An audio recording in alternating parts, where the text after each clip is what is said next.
पे हम देख रहे हैं गैस पेपर 2025 के एग्जाम्स के लिए बीकॉम पार्ट फर्स्ट ईयर का सब्जेक्ट आपका हम देख रहे हैं यहाँ पे बिजनेस लॉ का, यानी व्यावसायिक विधि का आपका ये पेपर रहने वाला है। सभी विद्यार्थी पेपर को ध्यान से देखेंगे और इसमें क्वेश्चंस हम आपको इंग्लिश एंड हिंदी दोनों में प्रोवाइड करवा रहे हैं। तो इन क्वेश्चंस के आंसर आप लोगों को अच्छे से ध्यान से अपनी जो भी नोटबुक है इसमें नोट डाउन करने हैं। इनके आंसर्स आपको अच्छे से नोट डाउन कर लेने हैं। एग्जाम से पहले 3 से 4 बार हमको रिवाइज भी करना है। इसके अलावा जिन विद्यार्थियों ने अपना एप्लीकेशन आरजे रोहित क्लासेस अभी तक डाउनलोड नहीं किया है, डाउनलोड कर लें। वहाँ पर आपको आपके पेपर्स एकदम फ्री देखने को मिल जाएंगे और इसके पीडीएफ भी आप वहाँ से डाउनलोड कर पाओगे। तो देखिए एक एक करके क्वेश्चंस देखते हैं। फर्स्ट यूनिट से यहाँ पे के प्रश्न पूछे गए हैं कि पहला प्रश्न है कि all contracts are agreement but all agreements are not contracts comment with suitable example, कि सभी सुविधाएं अनुबंध होती हैं लेकिन सभी अनुबंध सुविधाएं नहीं होती। उपयुक्त उदाहरण सहित टिप्पणी कीजिए। अगला प्रश्न आपसे पूछा गया कि आपको क्या करना है, इसमें डिफ्रेंशिएट करना है, डिस्टिंग्विश करना है बिटवीन किन किन के बीच में करना है। देखिए एग्रीमेंट और कॉन्ट्रैक्ट के बीच में। अगला प्रश्न है कि अगला इसमें भी पूछा कि void contract and voidable contract, यानी शून्य अनुबंध और विलोपनीय अनुबंध में अंतर स्पष्ट कीजिए।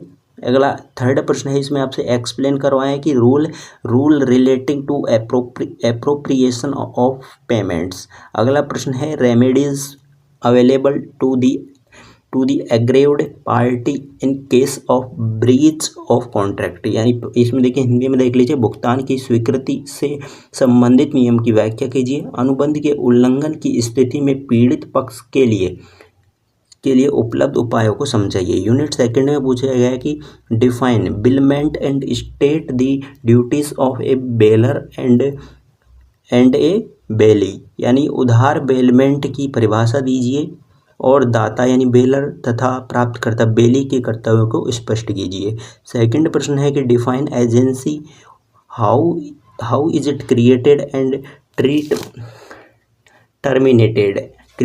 टर्मिनेटेड, एजेंसी की परिभाषा दीजिए, इसे कैसे बनाया और समाप्त किया जाता है। Define pledge, state the rights and duties of a pawnee, यानी पाउनी के आपको क्या करने हैं कि राइट्स और ड्यूटीज़ को क्या करनी है, स्टेट देनी है, स्पष्ट करना है। गिरवी की परिभाषा दीजिए, गिरवी लेने वाले के अधिकारों और कर्तव्यों को भी स्पष्ट कीजिए। यूनिट थर्ड के प्रश्न है कि what are the implied conditions according to the Indian sale of goods act, यानी भारतीय वस्तु विक्रय अधिनियम के अनुसार अंतर्निहित शर्तें क्या हैं। नेक्स्ट सेकंड प्रश्न है कि define a contract of sale of goods, distinguish between a sale and an agreement to sell, कि वस्तु के विक्रय अनुबंध की परिभाषा दीजिए, विक्रय और विक्रय हेतु अनुबंध में अंतर स्पष्ट कीजिए। What is partnership, discuss it's main feature, साझेदारी क्या है, इसके मुख्य लक्षणों पर चर्चा कीजिए। फोर्थ प्रश्न है कि enumerate the rights and duties of partners. अगला यहाँ पे देखिए सेकंड प्रश्न पूछा है कि distinguish between the dissolution of partnership and dissolution of A firm, state various modes of it, यानी साझेदारी के विघटन और फर्म के विघटन में अंतर कीजिए, इसके विभिन्न तरीकों को स्पष्ट कीजिए। तो यहाँ आपके कुछ प्रश्न थे, चारों यूनिट से आपके यहाँ पे इंपॉर्टेंट क्वेश्चंस आपको प्रोवाइड करवा दिए गए हैं। तो सभी विद्यार्थी इन क्वेश्चंस को अच्छे से जो कि रेडी कर लें और एग्जाम से पहले इनके आंसर्स हैं आपको 2 से 3 बार रिवाइज भी करने हैं। आंसर्स आपको अपनी सीरीज से हैं कि इनके नोट डाउन करने हैं या फिर कहीं से भी इनको है जो कि नोट डाउन करके और इनको 2 से 4 बार आपको रिवाइज करने हैं।